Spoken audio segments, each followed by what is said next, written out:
I mean, there is something about, surviving a car wreck, which is kind of liberating. But in general, at sort of a larger point, I think it is important as artists to give ourselves permission to fail. And it's something, I tell my students all the time. Coming up next, Tony-winning playwright David Henry Hwang, and then the Broadway cast of Suffs on this year's historic election. I want my mother to know I was here. I want my sisters to know I was here. I want my great-granddaughter to know I was here.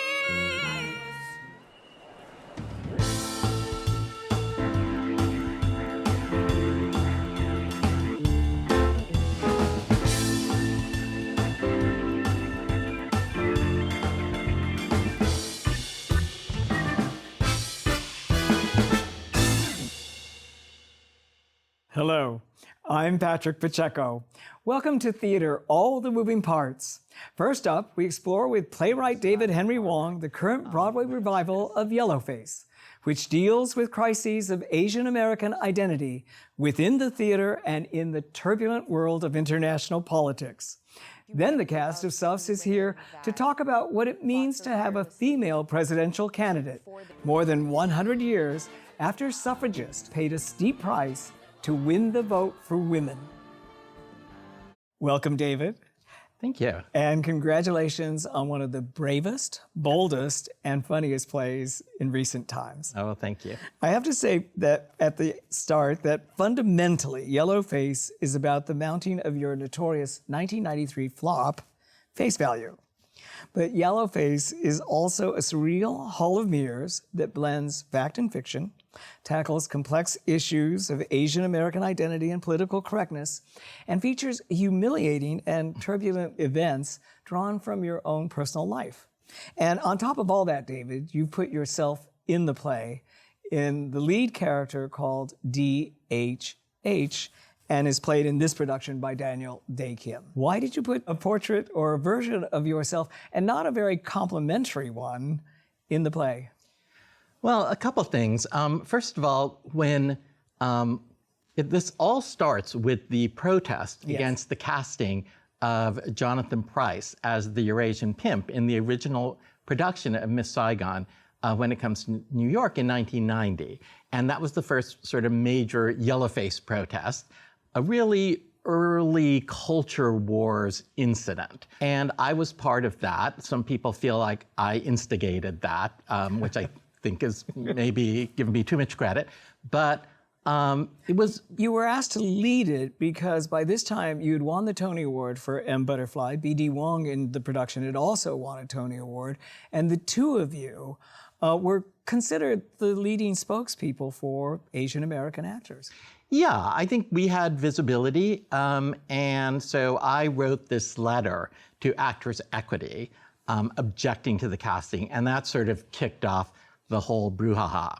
And then it was pretty traumatic, that whole being at the center of a culture war incident. So I wrote this play, Face Value, to try to process that. And it then became this huge flop that closed in previews in '93. So that was no fun, but then it was supposed to be a comedy of mistaken racial identity. So I kept thinking about that notion for like the next 10 years or so, and eventually reframed the idea as sort of a stage mockumentary.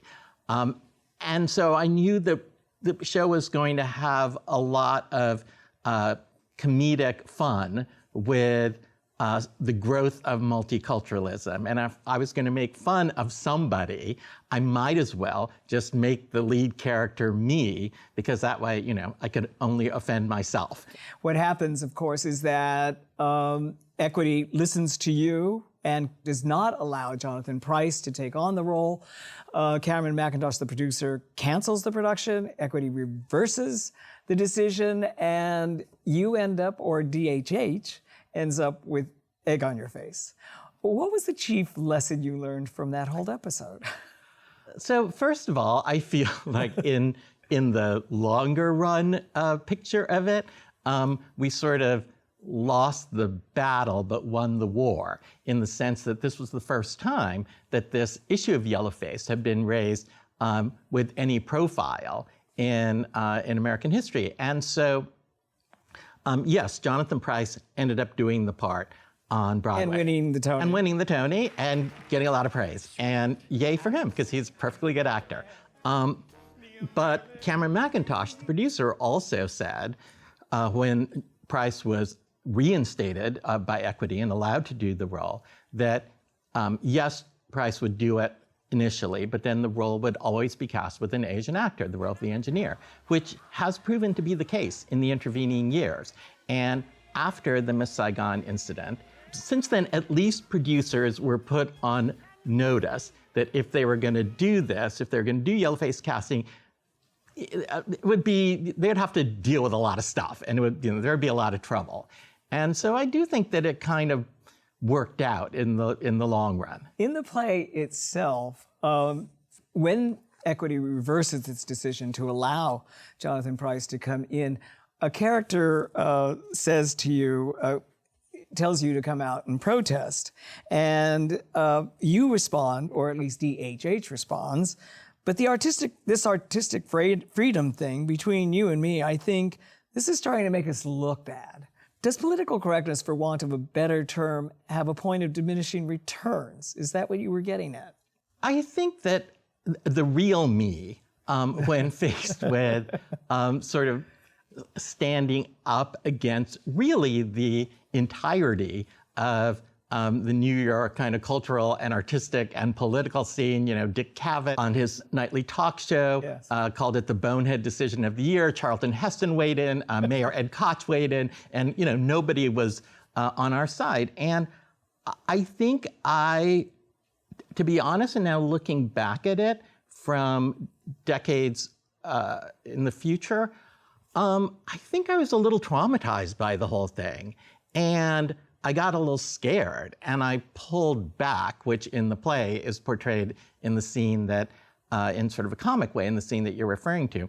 But in some sense, this whole process of writing first Face Value and then Yellowface was a way for me to try to understand what had happened.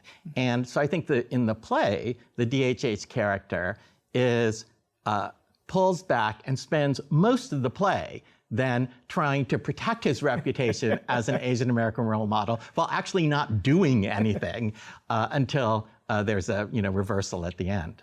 When you said the real me, I have to tell you that I spent a lot of time Googling these events, because at some point I couldn't believe what you were actually writing actually happened. But it actually did. And not that, but that you were also able to write about it so honestly. You even quote some of the reviews in the play. Wong's Face Value flops it on its farce. M. Turkey. M. Turkey is sort of the funniest one. I mean, now. It wasn't so funny back then. Unsalvageable. Yeah. Was this a cathartic experience to be able to look back on it in this way? Yeah. I mean, there is something about, surviving a car wreck, which is kind of liberating. But in general, at sort of a larger point, I think it is important as artists to give ourselves permission to fail. And it's something, I tell my students all the time. If you are trying to do new stuff, if you're experimenting, if you're taking risks, then by definition, some of those experiments are not going to work out. And so if you don't fail from time to time, you're probably not working hard enough. Part of the fun of Yellowface is this play within a play. And you draw from real life characters like Jane Krakowski, director Jerry Zaks, Gina Torres, and Mark Lynn-Baker, all of whom were involved in Face Value. What did they have to say about being named in this play? Well, I did get permission from everybody, and Gina Torres and Jerry Zaks are kind of new additions to this 2024 version. We originally did it at the Public Theater in 2007, but Mark Lynn-Baker and Jane Krakowski have always been part of the play, and they've been really good supports, and even to the point of we did an audio play version that was released on Audible earlier this year. and Mark and Jane did cameos as themselves in the characters that I'd written based on them. Yellowface blends into fantasy. When you cast a Russian Siberian Jew by mistake as an Asian in Face Value, and then as you described, you have to sort of cover it up. A character says, "Oh God, this is the funniest thing ever. Can you imagine if this got into the papers? Leader of Miss Saigon protest casts white guy as Asian by mistake." Where did the inspiration for that come from? So I had been, I thought, well, what is the most interesting reversal that could happen to a character who led this yellowface protest? So it just seemed funny to okay, what if David thinks that this actor is mixed race and actually turns out to be 100% white, and then David has to cover all that up to protect his reputation as an Asian American role model. And of course, there's so many white actors have played the king in The King and I, so that was kind of an easy transition to make. Well, Marcus takes that and runs with it. Having established his bona fides as a fake Asian American actor, is then cast in The King and I, becomes a sensation in it. So in terms of Marcus then becoming a kind of Asian American role model, I think that serves two purposes. Number one, it creates this foil for David, because David's the only one who knows that Mark, but he can't tell anyone that Mark's his wife, because then he would have to implicate himself. So just as sort of a plot and comic device, it's really fun.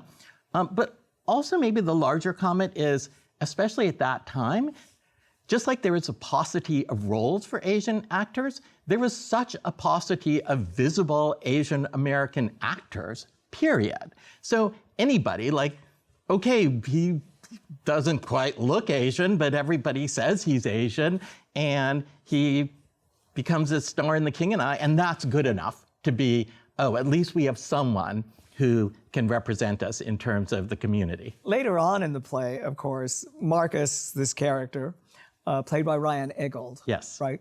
And you are in front of students, and one of the students accuses you of being a yellow sellout and says that your Tony Award for M. Butterfly was simply a pat in the head by liberal white people who want to make themselves feel good about themselves. Aren't you proud of your Tony Award for M. Butterfly? I'm proud of my Tony Award. I'm proud of my, my plays and my career. But I do think there is a critique, and I've heard it, where, and particularly back then, again, let's talk about this sort of paucity of Asian American representation that particularly existed, prior to say 10 years ago. And so there, in the late 80s and early 90s, there is this sense that because no Asian Americans had really broken through to be able to tell stories in major venues like feature films or Broadway, that by definition, if it succeeded, there must be something wrong with it. It must be pandering to a white audience. To what extent do you think that kind of attitude comes from some kind of internalized phobia? Yeah, I think it can come from internalized phobia, from self-hate, from what's called the crab syndrome. The idea is that if there's a bunch of crabs in a pail and one tries to get out, the others try to pull them back. There's a lot of legacies of cultural and racial imperialism and superiority that we internalize as people of color. And so this whole idea of kind of learning about unconscious bias and decolonizing your mind, I think fits into that picture. You get into romantic farce when Marcus falls in love with DHH's ex-girlfriend, right? Yeah. And DHH has got to confront his jealousy, his possessiveness, the depth of Asian roots. Were you ever worried that people were going to identify you too closely to DHH and think that this is David Henry Hwang? I mean, I don't know. It's fine. Once I named the character after myself, then it became important for me to make up stuff because you want to, and then I could treat him like a character. And so he had to have an arc. So he had to fail, and he had to have these big flaws so that he could have some sort of redemption at the end. And I think that was what was driving me, and the desire to, to create comedy. And all the rest of the stuff I didn't think about that much. And did you feel redeemed? The character gets redeemed a bit at the end. Good. We'll see if I get redeemed, how the show does. One of the most touching characters in your play is the character of Henry Y. Hwang, your father. Yeah. Your father was a Shanghai-born emigre who comes to America and is so in love with his country because he becomes a very successful banker in many respects. Was it a difficult choice to put your father in the play? Well, my father, who passed away in 2006, my father always wanted me to write a play about him. And Really? and he was, when I wrote the first drafts of this play, I mean, it wasn't like, okay, I decided to write a play about my father, but my father was in the play. And then as we continued to develop it, he just kind of took over the play the way that my father actually tended to take everything over in life. And so I started writing some early drafts in like 2005, and he was sick then. But those drafts had the father character getting sick, but he didn't die. And my dad read those drafts, and he really kind of liked the way he was portrayed, which again says a lot about who he was, because the character is sort of big and boisterous and Charming. Charming And lovable. Yeah, but really annoying sometimes. Well, to David. Yes. But he's often, like Henry in the play, is usually undermining what David believes. Like when, at the first scene, Henry's saying how great Miss Saigon is, and and similarly, he takes Marcus aside and it's like, well, if I can be Jimmy Stewart, then maybe Marcus can be, Marcus G, which becomes a stage name. He is so in love with America, and you're sort of moved by his passion for the country. And that country betrays him. Do you want to talk a little bit about how it betrays him? Because it becomes a part of the play. When I started writing Yellowface, I knew that it would sort of hinge on two real-life incidents at the beginning and the end of the play. One would be the Miss Saigon protest, and the second was the charges that the New York Times brought against my father in the late 90s for allegedly laundering money for China. Which, for a while seemed like it might turn into something and that he would be subpoenaed by the Senate Banking Committee. So it was that whole period. After Clinton got reelected in '96, then the Republicans' one line of attack was that he had been supported by China, and Chinese donations were illegally funneled into his campaign. Through your father's bank, the Far East Bank in California. Yeah, I mean, there's sort of that kind of throw everything against the wall to see what sticks approach. So there's $92 million that was alleged to be kind of mysterious. And so the New York Times article said, it might have been used for intelligence purposes, for Chinese intelligence.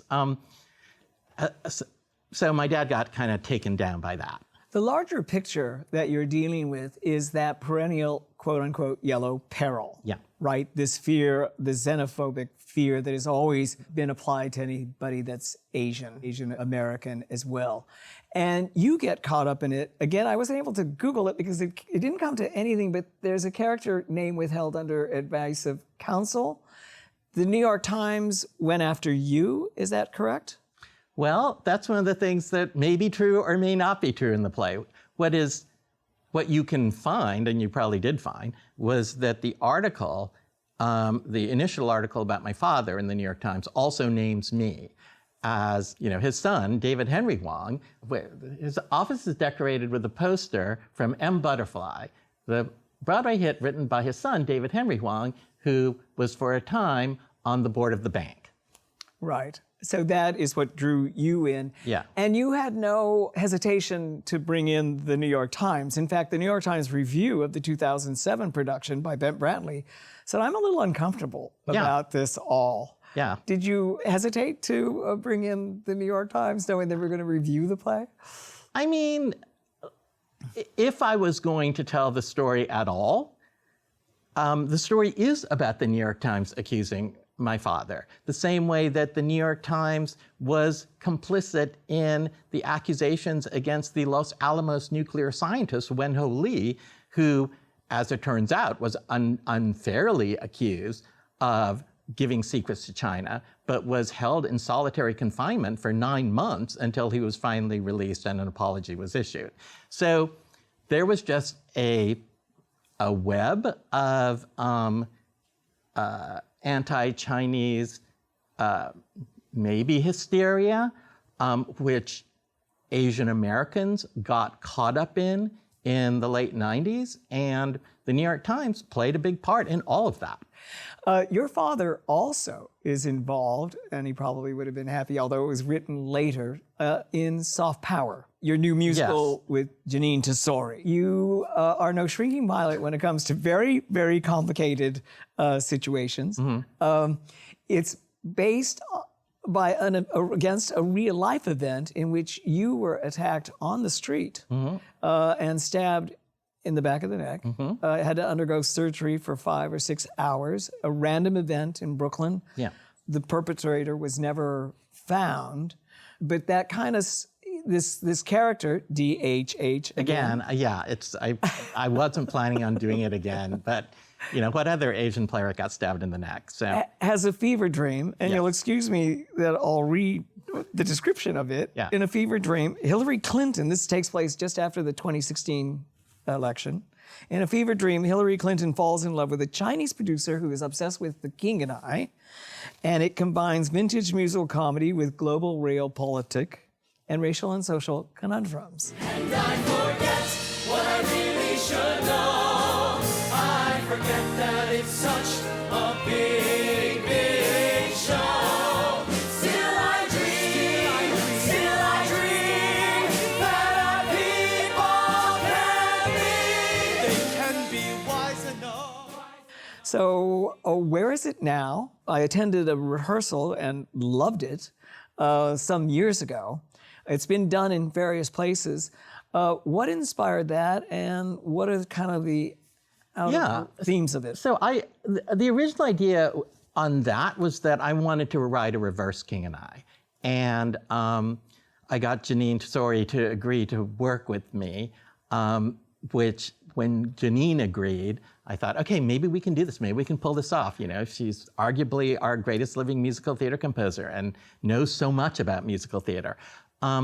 So I wrote this show where a Chinese national comes to the US and helps President Hillary Clinton solve the problem of gun violence. And we did a reading of that version of the musical on Election Day 2016.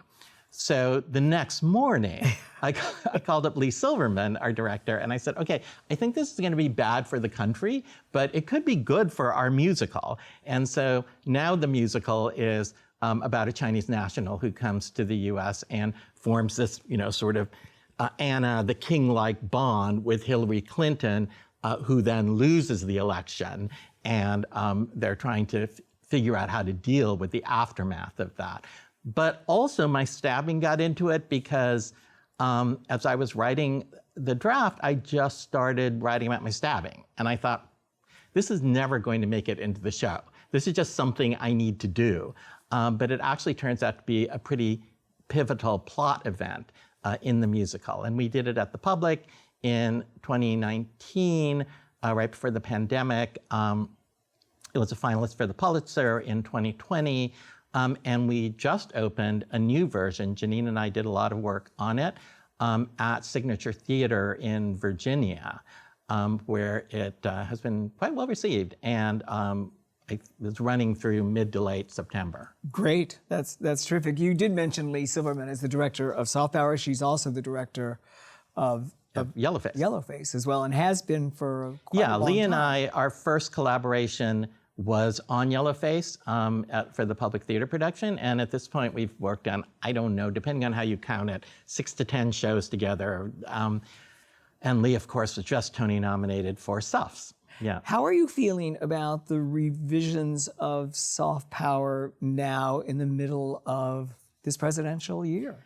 Yeah, it was really fun and exciting and crazy and scary. And it's a play that ultimately, I think, is trying to work through, do we still believe in democracy? Which was a pretty powerful question after the 2016 election and during the period when the play originally premiered. And so it's just interesting and sometimes scary and sometimes exhilarating, the degree to which the changing of the political situation also affects the way we receive the musical and how we feel about democracy. So it, you know, to the extent that a musical can have a performance art-like function, I think that maybe we're able to achieve that. One of the good things about writing yourself into a play must be that Daniel Day Kim gets to play you. Yes, I mean, it's not like I could find, you know, a more handsome actor to play me, so that's a win. The downside is people then will meet me and be disappointed. But, you know, so everything has its advantages and disadvantages. I'm sure that we're anticipating great things from him as well as the entire cast, and they play multiple roles. Yes. To wrap up, are you a little easier on yourself in Soft Power? Well, you know, when we were working on the original Soft Power, I mean, in 2019 Soft Power, Lee Silverman and Janine Tesori kept telling me, you have to take your character more seriously, you know, because I sent him up so much in Yellowface. So yes, I think he's not quite as much of a scoundrel and fool in Soft Power as he is in Yellowface. Well, we are delighted that the real David Henry Wong was with us, and thank you so much for being here. Thank you, Patrick. We are taking a short break. When we return, I'm joined by the members of the cast of Suffs to celebrate the current historical moment. We're back. I'm now with Ali Bonino, Anastasia McCleskey, and Nadia Dandashi of the cast of Suffs. I want my mother to know I was here. I want my sisters to know I was here. I want my great-granddaughter to know I was here. I want my students to know I was here. I want my niece to know I was here. I want your great-granddaughter to know I was here. Welcome, ladies, and I am so excited to be here with you at this great historical moment. Thank you. I want to start by asking you about the characters that you play in Suffs and a little bit of background how you feel about having created them. I play Lucy Burns, who was Alice Paul's kind of right-hand best friend. I wouldn't say second in command because they spread everything around, but if you saw Alice, you saw Lucy. They headed up the National Women's Party together. And yeah, she's just an incredible human, an incredible activist. It's just been a dream to bring her to life on this stage. Her motto was resistance to tyranny is obedience to God. Yes. And together with Alice Paul, they sort of propel the events in Suffs, which is from 1913, organizing these marches, Yes. demanding women's suffrage, Yep. resulting in 1920 in the ratification of the 19. You know, they were not perfect. They messed up a lot. There was a lot of people that were left behind and pushed aside. And you know, they sort of fought their way through this unknown of how do we do this? How do we actually do this? And what does it mean to do this? And what does full inclusion look like? And now looking back with hindsight and, you know, hindsight being 2020, we know that they really did leave a lot of people behind. Anastasia, Mary Church Terrell, was not about to be left behind. No, she was not. No, she was not. Or was Ida B. Wells. No, nor was she, yes. Mary Church Terrell, she was, to me, a titan, a visionary, a dreamer. She was ambitious. She was an educator. And one thing that propelled her into activism work was her friend, Tom Moss. He was a business owner, and he was lynched because his business was doing so well by a white lynch mob. And that propelled her into fighting for anti-lynching laws, which then transitioned her into fighting for women's rights in the suffragist movement. Her good friend Ida B. Wells, the journalist, the activist, the abolitionist, they together started the National Association of Colored Women together, which was the culmination of a few organizations that other friends had started that were kind of fighting for the same rights for Black women, for the right to vote, and addressing Black violence throughout the South and the North. Nadia, Doris Stevens, and actually, I believe Shana Taub, who won the Tony for writing the book and also composing the music, did a lot of research and based the musical on her book, which was Jailed for Freedom. Yeah. Tell us a little about her. Doris Stevens, she grew up in Omaha, Nebraska, went to Oberlin College, and then immediately went over to Washington, where she met Alice. The book is a perfect timeline of, at least from Doris's perspective, of when she first met Alice, like through getting the ratification of the amendment. And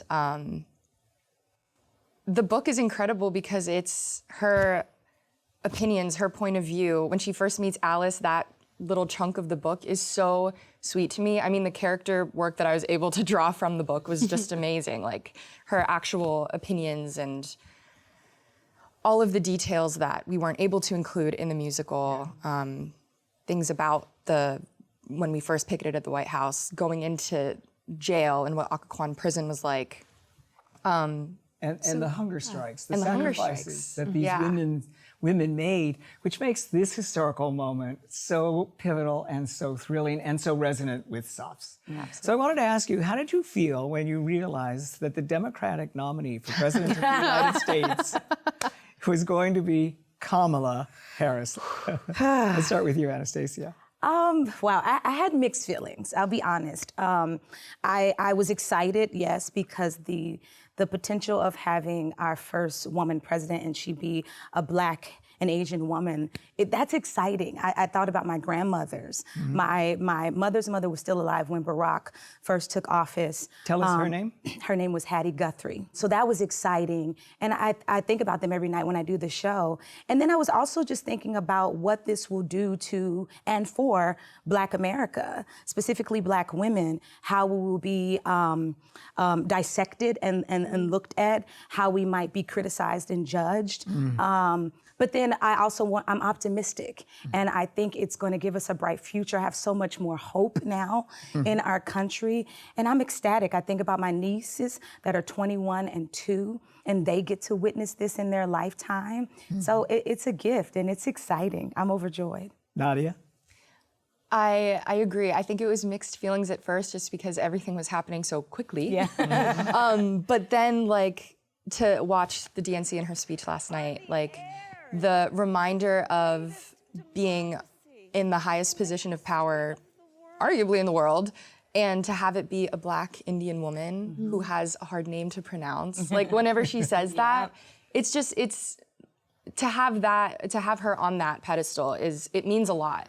On behalf of everyone whose story could only be written in the greatest nation on earth, I accept your nomination to be President of the United States of America. The incredible thing about our show is that what I'm learning is a really incredible landing pad for people in this time to experience everything going on in the world and to have a place where they can have this sort of cathartic release and just experience it all with us. And it was great for us too, because I was like, oh great, so they're also freaking out about this too. Like, we don't have to just like put this away and just do the work right now. It's all the work is the experience, and I feel like we're all feeling that together, us on stage and the audience as well, which makes it electric every time we do it. Laurel Thatcher Ulrich famously said, "Well-behaved women seldom make history." How do each of your characters you play bear that out? Ellie, Yeah, let's start. I mean, Lucy was the most imprisoned suffragist of the American suffragists. She endured the most time in prison, and they tortured her. They made an example of her. Lucy was extraordinarily well liked by her fellow suffragists, and they recognized that, and they wanted to break her specifically, and she refused to be broken, which I just admire so much. Stubborn, Stiff-necked, but also with a certain empathy. It didn't later in life she spoke about how, you know, she was a little embittered by it, but at the time she really kept her chin up. And there was one night where it was the night of terror in prison. They called it the night of terror, and they ended up chaining her hands over her head like this. And instead of, you know, collapsing inside of herself, she did a roll call for the other suffs who were in the jail with her at the same time.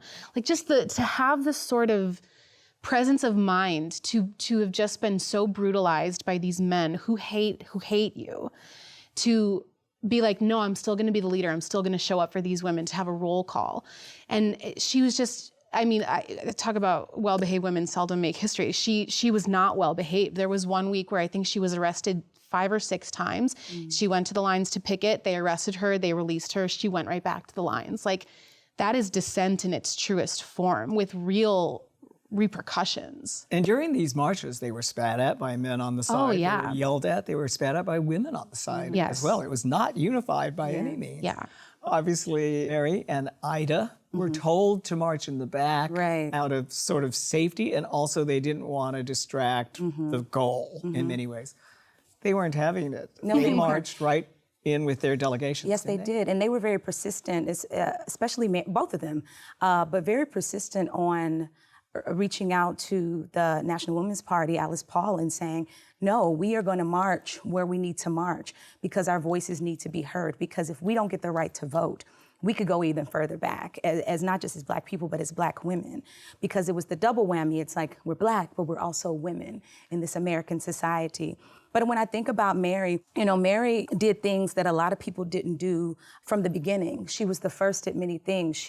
When she went to Oberlin, she didn't take the gentleman's program. She didn't take the ladies' program. She took the gentleman's program. And she was one of the first Black women to get a college education and a master's in education as well. When she got married, she didn't stop teaching and stop working. And she wasn't afraid to risk her life, just like all of these women, for the right of freedom and justice and the right to vote. And they also knew that on their shoulders was not only the elevation of Black women, but Black men as well. But Doris Stevens, obviously, like in Hamilton, who gets to tell the story? Yeah. Doris Stevens got to tell the story. Yeah. Did she always think that she would be the one to tell the story? I think that she had such a pot of gold, knowing like how close she was in proximity to Alice and all of the other NWPs. I mean, she was Alva Belmont's secretary. So she just had like this rich access to all of the history, and she saw it happen in real time, and she was a part of it. So I think she seized her moment there.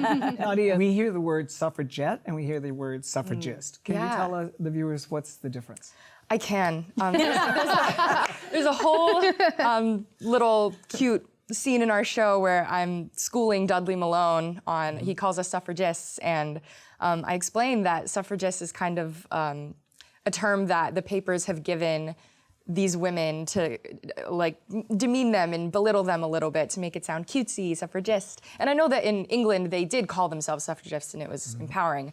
But yes, it is indeed suffragist, not suffragette. Got it. Just to make it, you know. Great. I want to talk a little bit about your personal lives and how you took Laurel's motto, well-behaved women seldom make history. So how did you misbehave as you were growing up? You know, I'm not a big rule follower because I feel that rules have been put into place to hold people back from accessing their fullest potential. I mean, that's just me. You know, when I moved to New York, I'll say this. I watched my grandmother, Hattie Guthrie, who registered people to vote in Nashville, and my mother, they did activism work of their own, right? And so when I moved to New York, I started to do a lot of activism work in the community, centered around education primarily, because that's the background I came from. But as we embarked on 2013 with the murder of Trayvon Martin, and then 2014 with the murder of Eric Gardner and Michael Brown, I started to march in the streets more. And it wasn't so much about me anymore. It was about, how do we move this country forward? How do we fight for justice for all? Nadia, were you really well behaved? Oh, no. But like for funny reason, I mean, I grew up in kind of a traditional household. Both my parents are immigrants, and they, you know, From where? my dad is from Syria, and my mom was born in the DR, but she is of Bolivian descent. But yeah, they were raising me and my sister, 2 American daughters in high school, and my dad, he raised us Muslim. He's very religious and straight edge, and you know, like I couldn't wear things above my knees, but everything I did, I was like, I'm gonna do it anyway. And my mom was like more supportive than my dad. My dad was really straight edge, but and I think that my mom felt, you know, limited in her own ways growing up with her parents, and I think that she saw the spark in me and my sister's eyes, and for whatever she couldn't do when she was growing up, or however, you know, she feels with my dad and his opinions about where she, you know, how she moves through the world, I think she always looked at us and she was like, actually, girls, go for it. Like silently. And I always had that permission from her. Ali, did you have the same role models growing Gosh, up? I feel like I'm going to disappoint you all. No, I this is really was not a disappointment. rule breaker. I guess like I am such a people pleaser. I just want you to be happy with me. Like and I'm working extensively to break that habit. But like growing up, I guess like the one thing where I was kind of like a little bit defiant was I grew up around like a lot of little boys, and I was always trying to keep up with them and be like, I can do that too. I can do whatever you can do. I mean, this show has been a wonderful opportunity to be like, no, it's okay. Like, it doesn't matter if not everybody likes you. Like, that's a stupid construct. That is a very like patriarchally designed construct as well. What did you learn is the price of being first? Whoever wants to take it. The cost of being out there, as Kamala is now, as the first Black South Asian woman. But I think when you're the first, it's like you have to first build the room. Like you are the one who is building everything. You are breaking barriers. You are breaking expectations. You're probably pissing a lot of people off. You're being told no constantly, and it takes a toll. That takes a toll. That constant pushback. That constant voice being like, yeah, but nobody else has done it, and that's probably for a reason. To be able to combat that, and to not only say like, yeah, nobody's done it before, but also that it's going to be me, that takes immense courage and strength and fortitude. But I think there's also glory in that, because you get to write what it's going to look like. You get to make that mark and say, this is where we can go from. Here's the blueprint. I'm going to lay it out for you. I think that when those obstacles, the obstacles that they kept pushing past when they were met with that aggression, I think that I can only imagine that it made them angrier and wanting to push through it and say, the only way out is through. Like because you're setting an example and you're paving the path, and More energized than defeated yeah, for sure. by what they confront. And they were so smart about it too. Even when they were in prison, like they would write on toilet paper, literal, like, because that's all they had. They smuggled it out, they got it to Doris, who then leaked it. And then they used that to garner sympathy from the public at large. And then it became this thing of like, they were being tortured in secret. And then suddenly it was like, hey, this is what's happening to American citizens. And the president had to be held accountable for that. So they were very, very smart about how they just imagine if they had like Twitter or Instagram. Right. Just Well, that's the imagine. thing. We have social media now, so Yeah. everything is instant. Yeah. All the news is instant from around the world. Yeah. That means So there's the no insults hiding. are pretty. yeah, yeah. but exactly. Yeah. The It's- insults and the yeah. ugly- But Ugliness is- I is just more feel evident. like also women, there's this thickness of spirit and skin that we have. I think because of what society has given us, we've just had to. There's that fierce urgency of now, within that. How do you suppose the men in the audience, perhaps dragged by their wives or their daughters or their girlfriends, accept SUFs and learn from SUFs?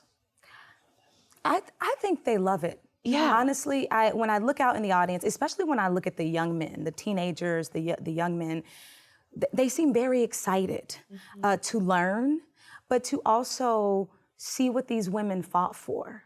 And because they all have mothers or parents that have raised them, that they look up to, there's the understanding that, oh, this is what you might have had to go through, or a tenth of that. Or, just going to the grocery store as a woman can be a whole ordeal within our society because of the patriarchy and misogyny and whatnot. I had one of my preacher from my home church come with his wife, and he was weeping when he came on stage after, because one, to watch someone that he knows in this piece, but to understand the history of this country and what women have gone through. They empathize and sympathize with us and also encourage us and lift us up at the same time. What would you say to men who are now facing the idea, do I vote for a woman as president? There's like a really beautiful song at the end of our show where Harry Byrne, the last from Tennessee, he receives this letter from his mother, which is true, while they were giving out their votes. Dear Harry, I've never sent a telegram before. I drove all the way to town in a downpour. So I sure hope this reaches you in time for your vote today. I'm real proud you hold that office. And son, there's something I must say.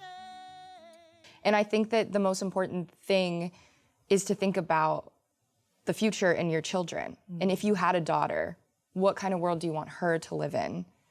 And to have a young girl grow up with a woman in power, a powerful woman, being the example of our country and setting an example for the world, I feel, how can you not want that? Allie, what do you think? Have you gotten responses from personal friends or just from other people from the audience, male members from the audience, that has struck you? The number one thing that they say is, I had no idea this happened. And it's really just, I think, a history that has been so erased from anything that we're taught. And it makes me wonder why that is. It makes me wonder who is telling the history and who is in charge of making these books and Do you think making that sure these seeing legacies the live show on. might prime them to be more readily able to vote for a woman? Absolutely, absolutely. And I think the other thing to remember too is, like, our show is not an attack on men in any way.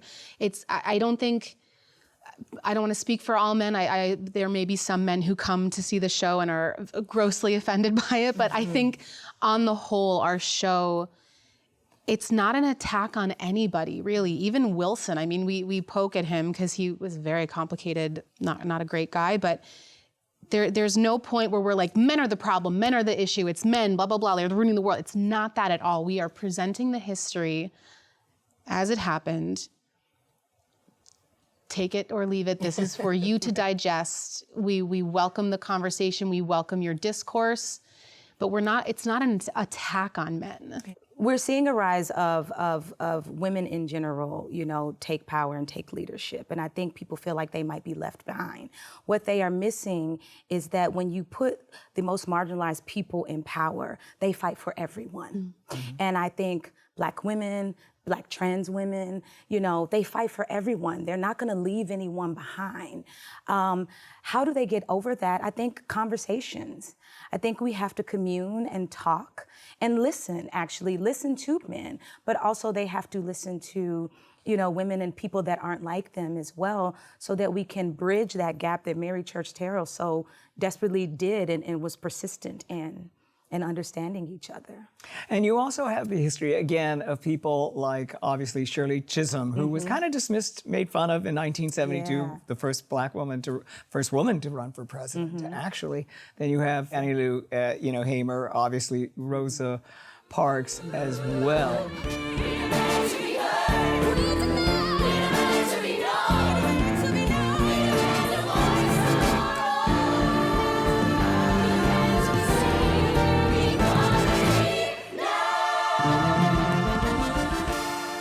Nadia, how did Suffs meet the opposition of people who thought, just wait a minute, wait your turn, women shouldn't vote? How did Suffs meet it? I think that it shows the passion and the humanity of the women that fought so tirelessly for this goal and for this purpose. And they did it super imperfectly. And I think that Suffs does a great job of showing the imperfections of Alice Paul and Carrie Chapman Catt along the way and the people that they've left out and told to wait their turn. I think that we do a good job of, setting that, putting that out there. Whether or not people catch it in the audience, that's another thing. But I think that through the journey that we show, it's by the end of it, it makes you think about the future. And it makes you think about the kind of future you want to live in.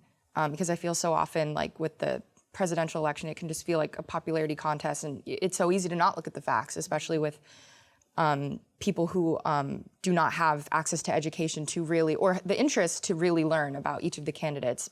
How did the musical and the experience of being in this musical raise your consciousness of what it means to be, quote, womanly, unquote? What is womanly? Yeah. How do you define womanly for yourselves? Whoever wants to take it. I feel like I came into this show as a child. I had just graduated college. Same. And was given and I was given this opportunity, and I was immediately surrounded by some of my musical theater heroes. And the Tell me who those example, are. Jen Colella, Nikki James, at the time Philippa Sue. I was just learning about Shayna Taub and Lee Silverman, our director, just like these incredible people that I was surrounded by. And I, like the gift that has given me and the examples that they have set for me, you two included, to show me examples of how to be a woman and what it means and what it looks like and all the different ways that it can look. Mothers, wives, single badass women doing the thing. You mentioned Nikki M. James, and we should say that she was Tony nominated for Oh, she sure was. Ida B. Wells, and she won a Tony, of course, in Book of Mormon. Allie, how do you define womanly? Oh, I don't know. I don't know. This is like a couple years ago, and they're like, "What is a woman?" I'm like, I am a woman. You know what I mean? It's so hard to define because I think when you start to put it in a box of like, what is womanly? It means that there is one definition. And I don't know that there can't be. We are all too different and singular and unique and badass and complicated and flawed and perfect and imperfect. Vulnerable and strong. It's like all of those things. Empathetic, Loving, caring, feisty, angry, hot-headed, cold-headed, like all of it. Can the word bitch be mentioned in a complimentary way? Absolutely. It can mean sister, friend, lover. Yes. Yeah. Yeah. It's just that at the march, this old man called me a bitch. Oh, Dory. Congratulations! Your first heckle! But isn't bitch a bad thing? That's what they want you to think. I'm a great American bitch. I refuse to wear corsets and lace. I earn my own wages and burst into rages when men say know your place. My boss tried to fondle me under my skirt, so I kicked him like this in the crotch where it hurt. I got fired, but hey, I'd rather be right than rich, 'cause I'm a great American bitch. She's a great American bitch. Context. Is everything. Yes. What about the context for you, Anastasia? Oh, of bitch or Yeah, start there. start there. it can mean anything to me. I mean, it can mean I love you, but womanly, I think when I think about that word, I think about humans standing flat-footed, understanding their divineness, and then understanding that purpose and divineness lies within. And when you understand that, you can go into the world fully as yourself, right? No matter how you identify, no matter what background you come from, where your religion is, what language you speak, what type of food you eat, it doesn't matter. Womanly is human. It's power. It's divineness. Yeah. In a word, how would you describe how you're feeling at this present moment in history? In a word, I feel like as we get closer to the election, every day feels electrifying at work because the stakes are just getting high. Like every day just feels more important than the next. And it's, yeah, I feel electrifying. Electrifying. Anastasia? Everything feels new to me. And so I'm tasting things for the first time. So I'm hungry for more. I'm hungry. Yeah. I really feel galvanized. And I'm ready. I'm ready to like push for these last however many weeks it is. Like there is so much at stake. Like Nadia said, there is so much at stake with this election. And I know every election year, it's like there's a lot at stake, but like this one, there is a lot at stake right now. And I think I am ready to just push as hard as I can to get to where we need to be for our democracy, our literal democracy. I'm sure you're feeling that excitement in the theater these days, particularly given the change of events. So all I can tell you is enjoy it all. Yeah. Joy is the telltale word, I think, right now. Yeah. So just enjoy it all. Thank you so much for joining. Thank you. And thank you for joining us. Please tune in as we begin the 7th season of Theater All the Moving Parts, featuring fascinating conversations with creative talents who live and work only to astonish us. Be sure to download the new CUNY TV app to watch all our shows whenever you want. I'm Patrick Pacheco.